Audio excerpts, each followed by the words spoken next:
जय हिंद मेरे प्यारे बच्चों, स्वागत है आप सभी का एक नए सेशन में। और मैं आशा करता हूं अभी तक सभी बच्चों ने अपने अपने सीट अलॉटमेंट का रिजल्ट देख लिया होगा थर्ड राउंड का। ठीक है, जो बच्चे नहीं देखे जा करके देख लीजिए। और देखिए इनको काफ़ी अच्छा कॉलेज मिला है। राउंड यहाँ पे थर्ड दिख रहा होगा, चॉइस नंबर 1 दिख रहा होगा। और देखिए कौन सा कॉलेज मिला है, गवर्नमेंट पॉलिटेक्निक लखनऊ। ठीक है, इन्होंने पहले भी चूंकि भरा था, लेकिन पहले इनको कॉलेज भी दूसरा मिला था और ब्रांच भी दूसरा मिला था और इनको पसंद नहीं आया। इलेक्ट्रिकल इंजीनियरिंग ब्रांच मिला है इनको। ठीक है, रैंक 7406 था और स्ट्रीम ग्रुप ए है और ये गर्ल्स है। ठीक है, अब देखिए आपको आगे का प्रोसेस क्या रहने वाला है, आगे आपको क्या करना है ये थोड़ा सा समझ लीजिएगा। जिन बच्चों को कॉलेज नहीं मिला है, यानी कि अलॉट नहीं हुआ है अभी भी, तो अगर आपने देखिए एक तो होगा कि जो बच्चे पहले फ्लॉट कर दिए होंगे, जैसे मान लीजिए कि सेकेंड राउंड में उनको कॉलेज मिला या फिर फर्स्ट राउंड में फ्लॉट कर दिया था और थर्ड राउंड में उनको कॉलेज नहीं मिला, तो उनको जो पहले कॉलेज मिला था वही लेना पड़ेगा। ठीक है, उसी में उनको एडमिशन लेना पड़ेगा।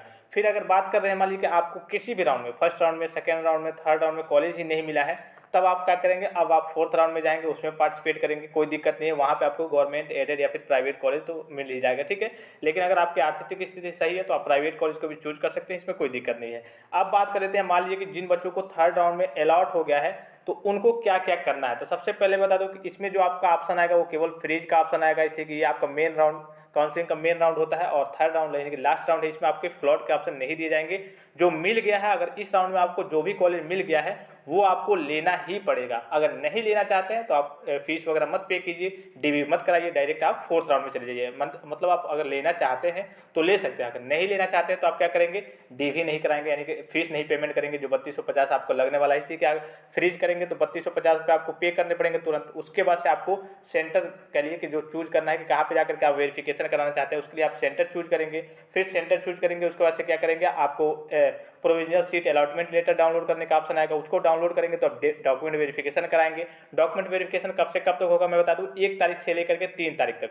जो फ्रीज और फ्लॉट का तो ऑप्शन इसमें है नहीं थर्ड राउंड में, केवल जो फ्रीज का ऑप्शन है चूज करने का 1 से 3 तक है। और डॉक्यूमेंट वेरिफिकेशन का भी जो डेट है वो 1 से 3 तक ही है। तो जैसे ही आपका डिक्लेयर होता है, अगर आपको कॉलेज मिल जाता है, अगर पहले का कोई मिल गया होगा, अगर आपने मान लीजिए कि फ्लॉट कर दिया होगा, पहले कोई मिल गया होगा और इस राउंड में नहीं मिलता है या फिर मिलता है, तब भी आप क्या करेंगे, उसको फ्रीज कर देंगे। अगर नहीं मिला है तो पिछला वाला ऑटोमेटिक आपका फ्रीज हो जाएगा। और 3250 रुपये आपने पे कर दिया होगा पहले ही, तो उसके बाद से आपको सेंटर लिस्ट जाकर के अपना देख लेना है कहाँ पे हमें वेरिफिकेशन कराना है, provisional seat allotment letter download कर लेना है। उसके बाद से आपको क्या करना है, जब provisional seat allotment letter download कर लेंगे उसके बाद से आपको डीवी कराना है, यानी कि डॉक्यूमेंट वेरिफिकेशन कराना है।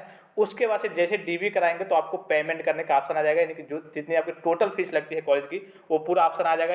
अगर आपने पहले 3250 दे दिया है और आपको गवर्नमेंट कॉलेज मिला है तो 8,000 के समथिंग आपको कुछ 10,000 समथिंग लगते हैं, तो 7,000 समथिंग आपको कुछ पे करना पड़ेगा। ठीक है, वहाँ पे मेंशन होकर आ जाता है, उसमें बताने की जरूरत नहीं है। और उसके बाद से आपको एडमिशन लेटर मिलेगा, जैसे ज्वाइनिंग लेटर जो जॉब करने जाते हैं ज्वाइनिंग लेटर मिलता है, वैसे आपको एडमिशन लेटर मिलेगा। और एडमिशन लेटर और अन्य डॉक्यूमेंट्स के साथ आपको 5 तारीख से पहले क्या करना होगा, कॉलेज में जाकर के एडमिशन कराना होगा।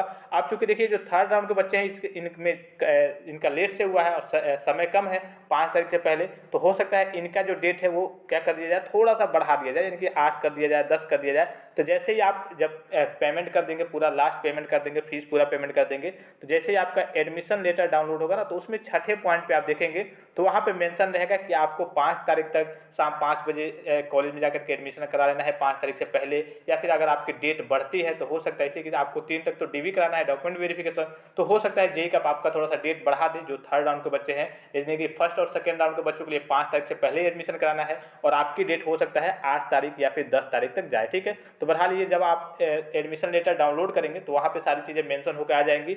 और देखिए अब आपके पास जैसे कि मान लीजिए कि जिन बच्चों को नहीं मिला है तो फोर्थ राउंड में जाकर के काउंसलिंग कराएंगे, तो उसमें उनको ज़्यादा चार्ज नहीं लगेगा, 250 रुपये काउंसलिंग का चार्ज लगता है। और अन्य जो आपके जब फ्रीज फ्लॉट का ऑप्शन आएगा तब अन्य चार्ज लगेंगे।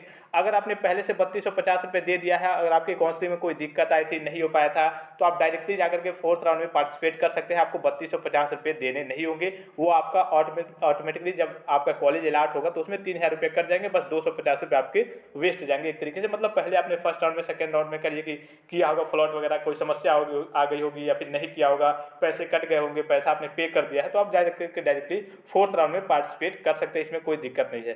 तो आई होप कि आपको सेशन काफ़ी ज़्यादा इन्फॉर्मेटिव लगा होगा। इसके बावजूद भी कोई समस्या रह जाती है तो आप कमेंट करके पूछ सकते हैं।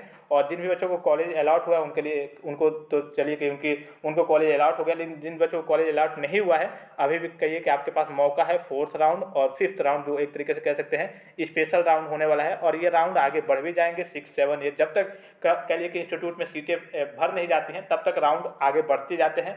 तो वो सारी चीज़ें मैं आपको इन्फॉर्म करते रहूँगा। लेकिन फिलहाल अगर आप फ्लॉट तो नहीं है, थर्ड राउंड में फ्रीज कर रहे हैं तो आपको 1 से लेकर के 3 के बीच में सारे कार्य करने होंगे, चाहे वो डॉक्यूमेंट वेरिफिकेशन हो, चाहे 3250 रुपये जमा करना हो, या फिर और भी जो भी चीज़ें हों।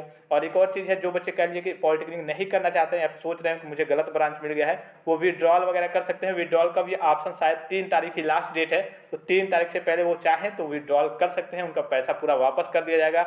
लेकिन पैसा वापस करने में बता दूँ 6 महीने 1 साल बहुत ज़्यादा टाइम लग जाता है, कभी कभी दिक्कत आ जाती है, कई बच्चों का फंस भी जाता है। तो आप जो भी चीज़ें करेंगे सोच समझ के करेंगे बच्चों। तो सेशन को यहीं पे समाप्त करते हैं, तब तक के लिए आप अपना ख्याल रखिएगा। जय हिंद।